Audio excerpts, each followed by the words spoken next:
This brings me to another objection I hear on occasion, and that is Christians will sometimes claim that God at times calls people to full-time ministry, and I have no business questioning such a calling.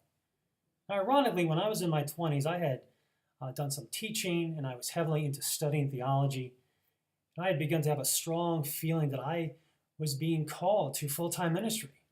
I thought that one day I would eventually leave my job and become a pastor, or I would end up being supported by a church, ultimately getting paid for my labor.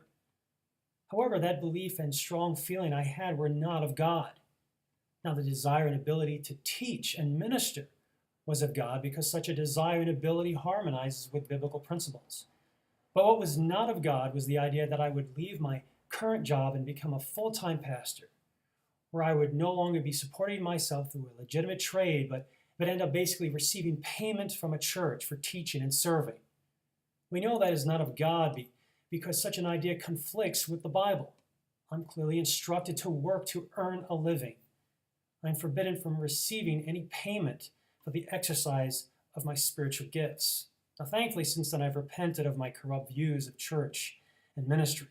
But my point is that I fully understand from my own experience something of this supposed call to full-time ministry.